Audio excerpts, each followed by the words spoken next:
조사를 해오셨다고 들었습니다. 네, 그러니까 그 제주 4.3 이야기인데요. 이건 정말 너무 큰 사건이고 대충 어떤 배경에서 어떤 시점에 어떻게 일어난지를 잘 몰랐는데 좀 이렇게 평화공원도 보고 또 기록도 찾아보고 4.3 보고서도 한번 처음부터 끝까지 다 읽어보고 이렇게 하면서 좀 정리를 해봤습니다.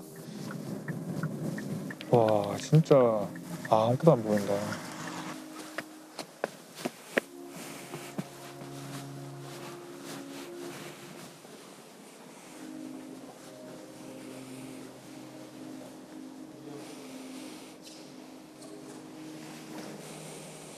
아무 비문이 없는 비석이라서 백비. 5.18 같으면 5.18 광주 민주화 운동이라고 이름이 이제 붙여졌죠. 한때는 광주 사태라 하다가. 근데 4.3은 그냥 4.3이라고만 아직 하지 않습니까? 그 성격이 규정되지 않고 어떤 사람은 사건이라 하고 어떤 사람은 봉기라 하고 어떤 사람은 사태라 하고 아직 우리 사회에서 완전히 이름이 규정되지 않았죠. 그러니까 1948년 4월 3일을 말하는 겁니다. 그때 이제 남로당, 남조선 노동당의 제주도당이 무장봉기를 일으켰는데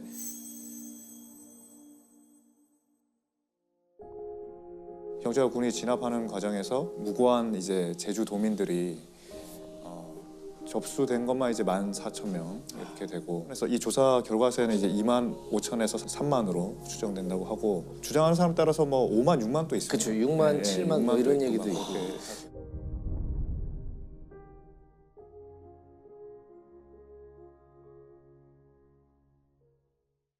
배경이 그 촉발된 거는 하지만 그 한 해 전에 2047년 3월 1일에 이제 3.1절 기념식을 관덕정에서 했습니다.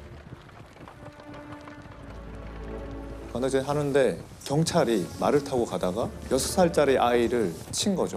근데 그 경찰 잘 몰랐던 것 같아요. 모르고 그냥 가버리니까 그걸 본 군중이 화가 나서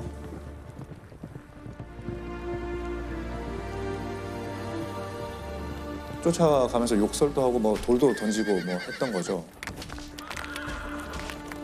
그러니까 또 멀리서 그걸 본 다른 경찰들이 이제 폭동을 일으킨 줄 알고 총을 쏜 거예요. 그 총을 쏴서 6명이 죽은 거죠. 돌을 던진 그런 분들이 아니라 그냥 옆에서 관망하고 있던 사람들에게까지도.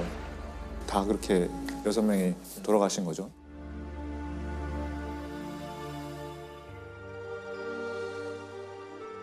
전목이 아는 여인도 죽고 15살짜리도 죽고. 그리고 그때 진압했던 경찰 분들 중에 상당수가 또 친일 그러니까 일제 강점기 때 있었던 형사들 그러니까 치안을 계속 그분 유지를 그 사람들이 하려고. 계속 한 거죠. 예.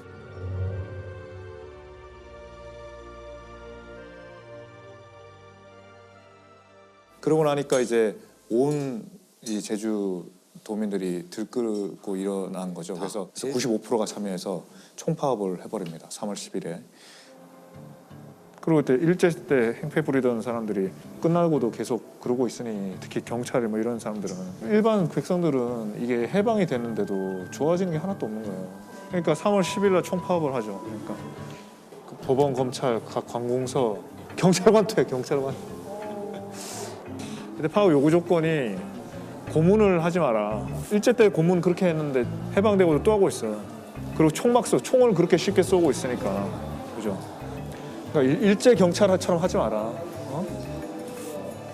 아니 지금 해방됐는데 똑같은 경찰이라고 똑같이 하고 있으니까. 외부에서 경찰들이 많이 들어옵니다. 서북 청년도 들어오고 그냥 고문이 또 굉장히 심해지고 그러니까 이제 다 드러나서 잡히고 고문당하고 핍박받는 건 이제 시간 문제잖아요. 그러니까 이제 무장봉기를 하자. 이래서 그 이듬해에 48년 4월 3일에 무장봉기를 한 거죠. 그러니까 그게 이게 또 큰 시발이 됩니다.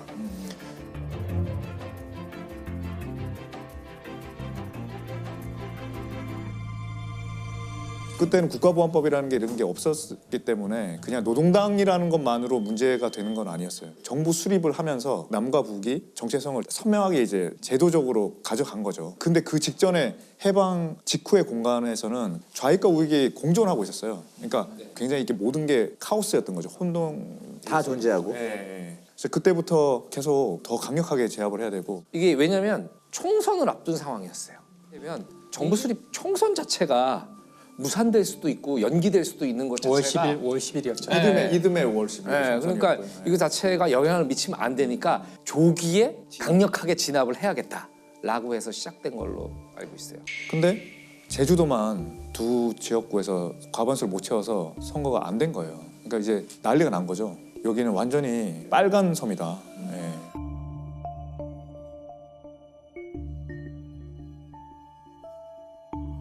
남로당 세력을 이제 찾아내려고 그 서북청년단이라고 이북에 있던 우파, 그러니까 이제 48년 11월부터 초강경 진압을 합니다. 초토화 작전이라고. 그때 거의 80%가 다 죽었어요. 그러니까 제주도가 있으면 이 해안가 5km만 딱 이렇게 선을 그어서 다 내려오라고 하는 거예요.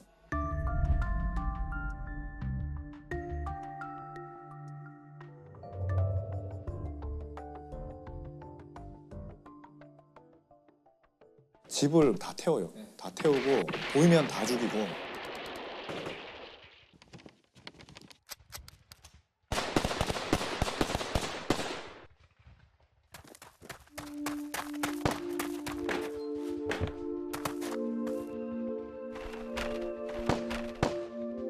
관광 총살이라는 말도 있었어요. 마을의 주민들을 모아놓고 이렇게 총살을 시키면서 그걸 보게 하고. 굴 속에 막 숨어 들어가서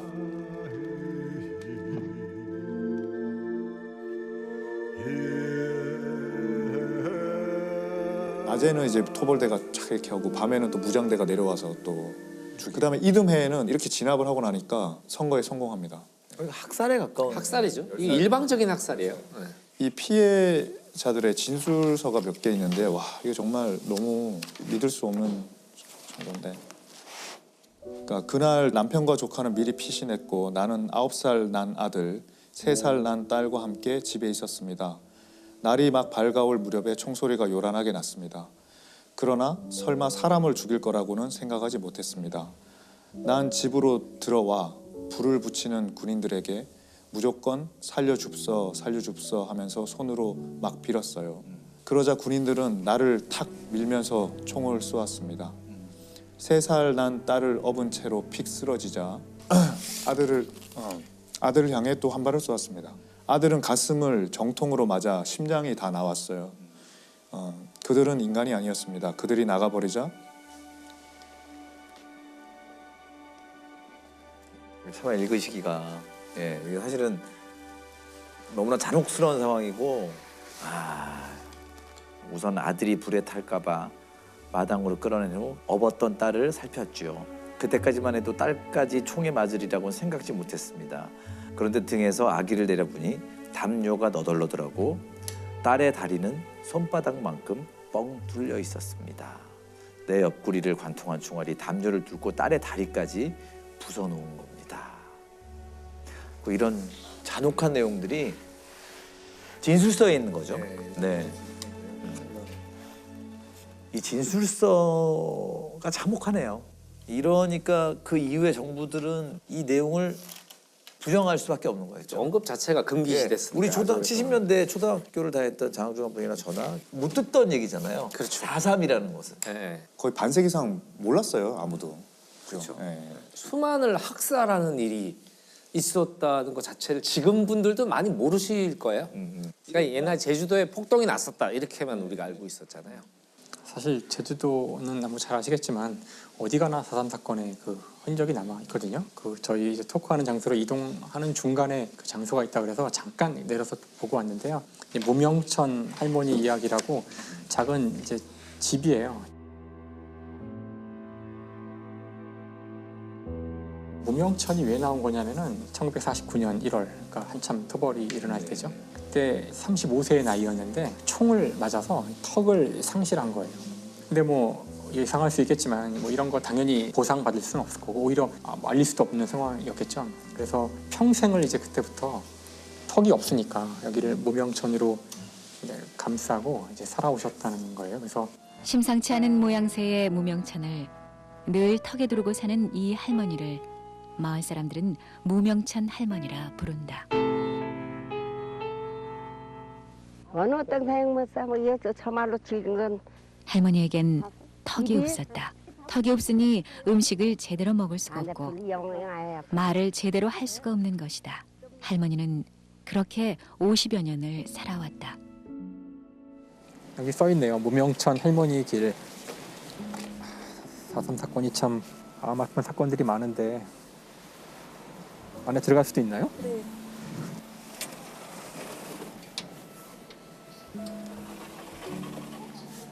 신발은 바꿔 타야겠네요.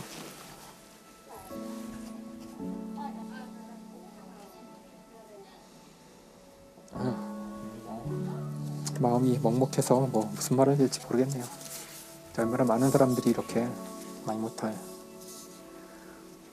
고통을 안고 살았을지 생각하면, 그러니까 이런 우리 현대사의 비극을 역사책에서 보거나 할 때랑 비극의 희생자의 모습을 직접 옆에서 이렇게 보는 거랑은 굉장히 느낌이 다른 것 같아요.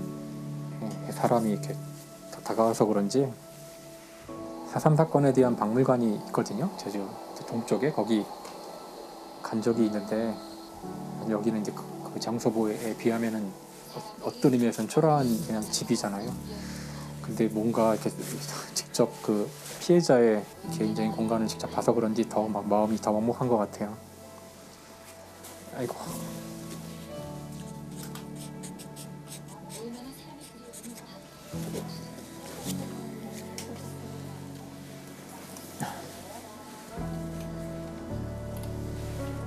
사삼에 얽힌 수많은 사연들을 이제 보면은 진짜 읽기도 힘들 그런 내용들이 많이 있는데, 제가 여기 가보니까 이건 또 굉장히 거시적인 측면에서 뭐 몇 사람이, 그러니까 정말 한 사람이 살고 있던 공간, 살아가시던 방이 있고 거기 이불이 있고 옷이 이렇게 정리돼 있고, 그러니까 정말 그 사람이 이렇게 느껴진다 그럴까, 그 안타까운 그 사연이. 근데 이제 또 현실적인 문제는 그때 이제 고통당했던 분들이 계속 연좌제에 걸려서 공무원이 다 못 되고 그런 것들이 남아있는 분들은 계속 그 현실적으로 굉장히 큰 문제였던 것 같더라고요.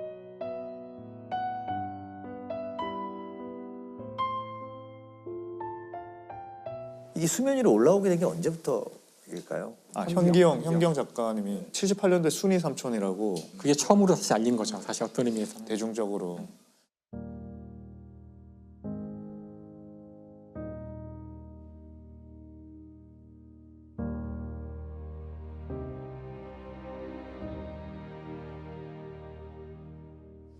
그러니까 그분이 글을 연재할 때 그림을 그리신 강요배라는 화가가 있어요.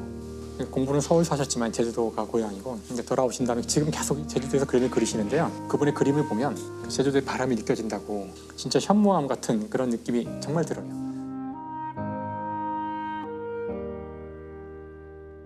그분이 사실 이제 유명한 이유 중에 하나도 그 1990년대 초에, 사실 그때는 아직 사람들이 거의 잘 모를 때죠. 동백꽃이다라는 화보집을 내는데, 화보집 역시 4.3 사건을 다루는, 당시로서는 굉장히 그 위험한 행동일 수도 있는 걸 했던 화가이고, 공론화시키는 데 이제 기여하신 분이에요.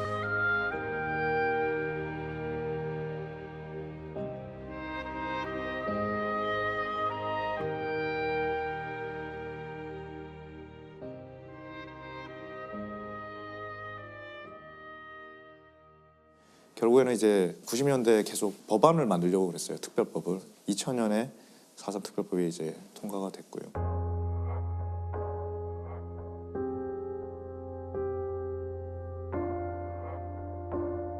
그러니까 그 당시에 여기 몇천 명이 그냥 재판을 받았는데 계엄령이 발령돼 있거든요. 계엄령이면 다 모든 사람이 다 군법회의에서 재판받는 거예요. 일반 재판이 아니라. 4.3 당시 군법회의란 이름의 불법 군사재판으로 억울하게 옥살이를 하거나 숨진 수영인 희생자만 2천여 명. 이들의 억울함을 밝혀낼 정식 재판이 70년 만에 열리게 됩니다. 재심을 청구한 수영인 18명은 4.3 당시 내란죄 등으로 체포돼 징역 1년에서 20년형을 복역했습니다. 문제는 이들의 재판 기록이 전혀 남아있지 않다는 겁니다. 이 때문에 법원이 재심 개시를 결정하더라도 승소하려면 적지 않은 어려움이 예상됩니다. 그러니까 이제 판결문이 있어야 재심을 할 수 있는데 판결문이 없는 거예요. 그럼 어떤 근거로 집행을 하는 거죠? 오늘 여기 와서 제가 지금 확인한 게 고등군법회의 명령 이런 문서가 있더라고요. 거기에 보면은 죄목이 이제 그 내란죄 몇백 명을 써놓고 항변이 똑같아요. 무죄. 그러니까 난 죄 없다고 말했다는 거예요. 항변이. 항변. 네, 그 항변이 그렇게 간단한 판결이 어디 있어요. 그러니까 그 다음에 거기에 대한 판결 이유, 유죄. 그 다예요.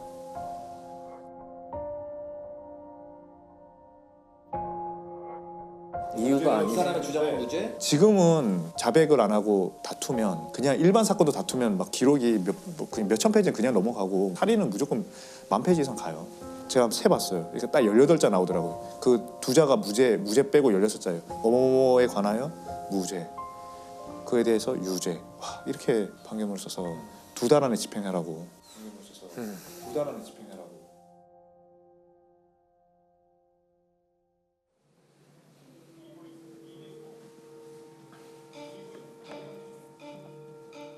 명령인데 계엄지구 고등군법회의 명령 제20 일종의 고등군법회의가 군사법원이라는 뜻이거든요.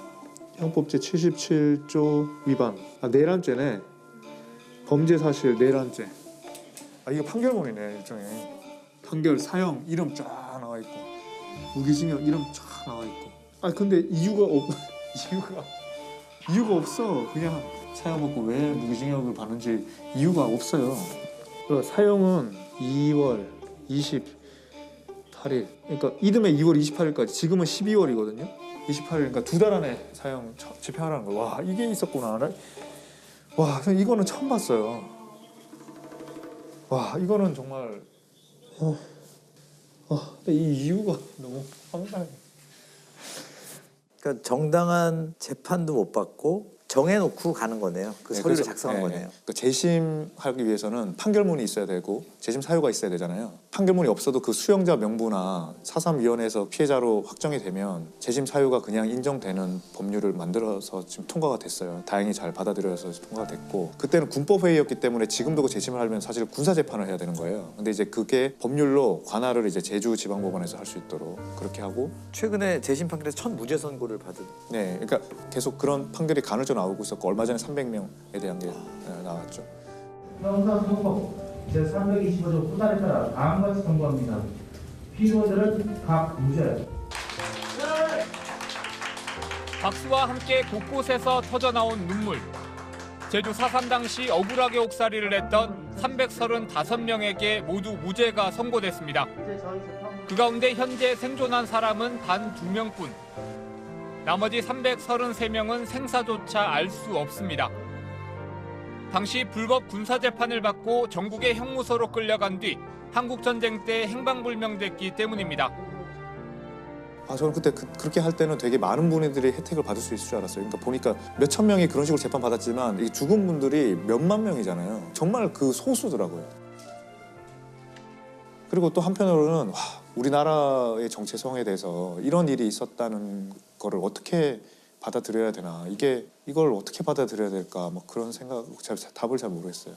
우리는 해방만 되면 모두 평화롭게 잘 살 거라고 생각했을 거 아니에요. 그렇게 꿈에 그리던 해방이 이런 비극을 안겨줄 거라, 한국 전쟁을 비롯해서. 네, 우리끼리 너무 맞아요. 그 전쟁 상태가 아닌데 우리나라 안에서 일어난 국가 권력에 의한 민간인 학살이잖아요. 권력이 합법적이지 않은 어떤 위태로운 상황에 처했을 때 그런 상황을 허용하는 것만으로도 얼마나 위험해질 수 있는지를 우리가 알아야 된다고 생각해요. 그래서 이분들은 위태로운 권력에 내린 어떤 결정에 의한 희생자니까 나중에 이거 복권하고 이들을 위로하고 하는 것만이 이 문제를 제대로 수습하는 일이 아닐까. 이거 말고는 더 할 수 있는 일이 있을까 싶어요. 저는 무력이 있으면 계속 그걸 쓰게 되고 차별도 계속 있을 수밖에 없는 거고, 우리가 만성 불치병을 관리해 나가듯이 관리할 수 있을 뿐이지 항상 그거는 근원에 있지 절대 없어질 수가 없다. 이야, 정말 너무 심한 거 아니에요? 3세, 1세. 이름이 없어요, 이름이 아직 등록되기도 전에 7세. 한 집 건너 한 집이 다 초상 치르고 있었대잖아요.